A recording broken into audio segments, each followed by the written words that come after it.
Counting అయిపోయిన తర్వాత, ఎన్నికల లెక్కింపు అయిన తర్వాత ఈ ఆంధ్రప్రదేశ్ రాష్ట్రంలో జరుగుతున్నటువంటి బీహార్ తరహా కిరాతకాలు, బీహార్ తరహా హింసా రాజకీయాలు ఇవన్నీ కూడా గవర్నర్ గారి దృష్టికి తీసుకెళ్తామైంది. ఎన్నికలు ఒక పక్క జరుగుతుంటే ఎన్నికలు సంపూర్ణంగా పూర్తవకుండానే మధ్యాహ్నం నుంచి తెలుగుదేశం పార్టీ గూండాలు ఏ రకంగా ఇళ్లపై దాడులు చేయటం, ఇళ్లు తగలబెడతాం, ఇంట్లో ఫర్నిచర్ ధ్వంసం చేయటం, మనుషుల్ని కిరాతకంగా కొడతాం, ఇళ్లలోకి వెళ్లి ఆడవాళ్ళని హింసించటం, కార్లు ధ్వంసం చేయటం, కార్లు తగలబెడతాం, ఆస్తులు నాశనం చేయటం, భయభ్రాంతులకు గురి చేయటం.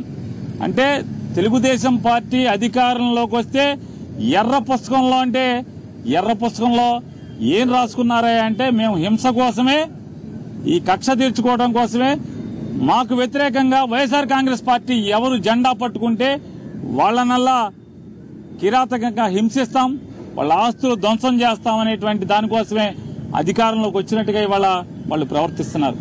ఇవన్నీ గవర్నర్ గారికి చెప్పినప్పుడు ఆయన ఆశ్చర్యపోయారు. ఏంటి ఇంత కిరాతకంగా జరుగుతుంటే పోలీసు పట్టించుకోవట్లేదా అని చెప్పినారు. వాస్తవం సార్, ఇది ఒక్క ఎఫ్ఐఆర్ కూడా నమోదు కావట్లేదు. వెళ్లి పోలీస్ కంప్లైంట్ ఇచ్చినా, ఫోటోలతో వీడియోలతో ఇచ్చినా కూడా ఆ వీడియోలన్నీ కూడా గవర్నర్ గారికి ఇవ్వడం జరిగింది. ఇంకా ఎక్కడెక్కడైతే జరుగుతున్నాయో అన్నీ చెప్పడం జరిగింది. ఆఖరికి ఈరోజు మీతో మాట్లాడటానికి వచ్చే ముందు కూడా నూజివీడులో ఒక కౌన్సిలర్ని నడి బజారులో పట్టపగలు స్టాబింగ్ చేయడం జరిగింది. కత్తులతో వెంట పడి పొడవటం జరిగింది. పోలీసు సాక్ష్యంగా, పోలీసులు ఆ పక్కన ఉన్నా కూడా పోలీసుల ముందే స్టాబింగ్ చేసిన, కత్తులతో పొడిచినా కూడా పోలీసులు ఆపిన పరిస్థితి లేదు. కనీసం కేసు పెట్టినటువంటి ఇంతవరకు కూడా దాఖలాలు కాలేదంటే గవర్నర్ గారు ఆశ్చర్యపోయి ఖచ్చితంగా నేను డీజీపీని పిలిపిస్తాను, ఇవన్నీ కూడా గట్టిగా విచారణ చేస్తాను మీరు అంటే మేము ఆయనకి వీడియోలతో సహా ఇవ్వడం జరిగింది, ఫోటోలతో సహా ఇవ్వడం జరిగింది. అవన్నీ కూడా ఆశ్చర్యపోయి అన్ని కూడా మేము ఫోన్లో కూడా కొన్ని చూపించాం, వీడియోలు ఎలా ఉన్నాయో. ఇంకా మా దగ్గర చాలా వీడియోలు ఉన్నాయండి అని చెప్తే అవన్నీ కూడా మా సెక్రటరీ గారికి పంపించండి, నేను చూస్తాను, వెంటనే యాక్షన్ తీసుకుంటాను. పోలీసుని గెలిపోవటంలో అనేవి సహజంగా ఉంటాయి, కానీ ఈ రకంగా కిరాతకం, ఈ రకంగా హింసా ప్రవృత్తి, ఈ రకంగా విధ్వంస ధోరణి అనేది చేస్తే ఇంక ప్రభుత్వం ఎలా ఉన్నట్టా లేనట్టా, ఇది డెమోక్రసీ కదా అని చెప్పి ఆయన చెప్పడం జరిగింది. ఆయన కూడా సోదాహరణంగా వివరించాం. ఇంకా ఎక్కడెక్కడ సంఘటనలు జరుగుతున్నాయో, ఎక్కడెక్కడ అన్ని వీడియోల్ని, ఫోటోల్ని అన్ని ప్రతిదీ కూడా ఆయనకి పంపిస్తామని చెప్పాం. ఖచ్చితంగా పంపించండి, నేను యాక్షన్ తీసుకుంటాను, కంట్రోల్ చేస్తానని చెప్పని చెప్పారు. అలాగే ఆంధ్ర రాష్ట్ర ప్రజలకు కూడా తెలియజేస్తున్నాం, గవర్నర్ గారికి ఏది చెప్పామో మీకు కూడా అదే చేస్తున్నాం.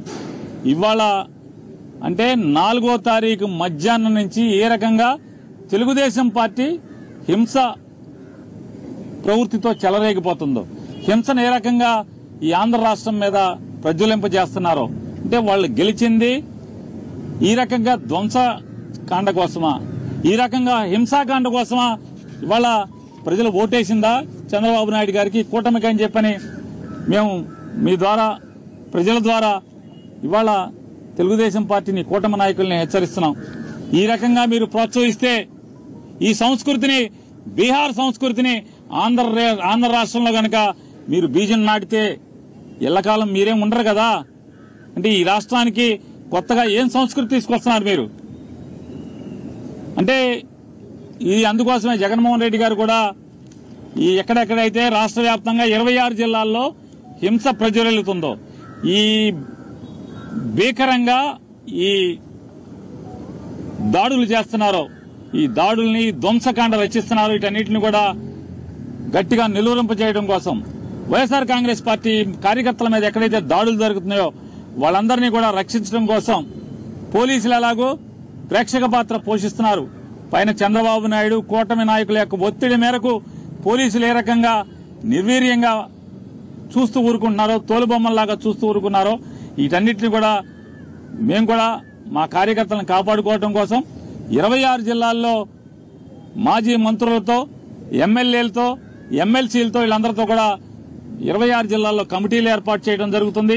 ఈ కమిటీలందరూ కూడా ఎక్కడెక్కడ తెలుగుదేశం, ఈ కూటమి నాయకులందరూ కూడా ధ్వంసరచన చేసి ధ్వంసం చేస్తున్నారో, హింసాకాండ చేస్తున్నారో అక్కడ వైఎస్ఆర్ కాంగ్రెస్ పార్టీని వెళ్ళటం, వాళ్ళని పరామర్శించడం, అక్కడ వీడియోలు ఫోటోలు మొత్తం తీసుకుని అక్కడ ఉన్న ఎస్పీని కలవటం, మీడియా ద్వారా ప్రపంచానికి తెలుగుదేశం పార్టీ కూటమి నాయకులందరూ కూడా ఎంత ధ్వంసం చేస్తున్నారో, హింస చేస్తున్నారో, మారణకాండ చేస్తున్నారో అదంతా కూడా ప్రపంచానికి చెప్పే కార్యక్రమాన్ని, మా కార్యకర్తల్ని కాపాడుకునేదానికి, మా కార్యకర్తలకు అండగా ఉండేదానికి ఈరోజు జగన్మోహన్ రెడ్డి గారు కమిటీలు వేశారు.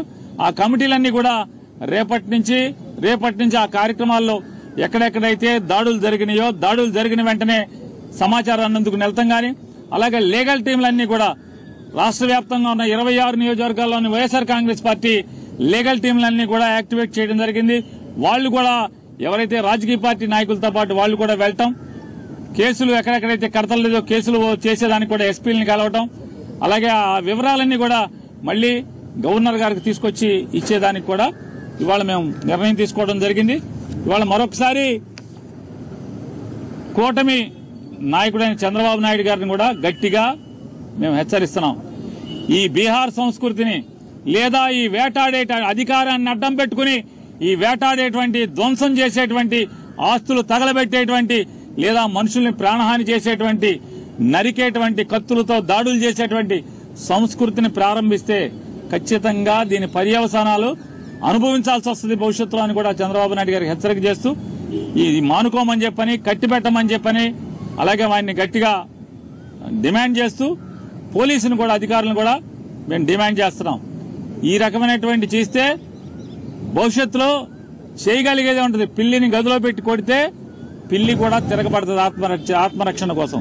ఖచ్చితంగా వైఎస్ఆర్ కాంగ్రెస్ పార్టీ కార్యకర్తలను కాపాడుకుంటాకి మేము కూడా తిరుగుబాటు చేయాల్సిన పరిస్థితులు వచ్చేదాకా తీసుకురాబాకండి అని చెప్పని కూడా వారికి తెలియజేసుకుంటూ, గవర్నర్ గారు గట్టిగా చెప్పారు, పోలీసుని పిలిపించి వీటన్నిటి మీద విచారణ చేయిస్తాను, ఈ ధ్వంస రచనని, ఈ హింసాకాండని కంట్రోల్ చేస్తానని చెప్పని కూడా గవర్నర్ గారు చెప్పడం జరిగింది.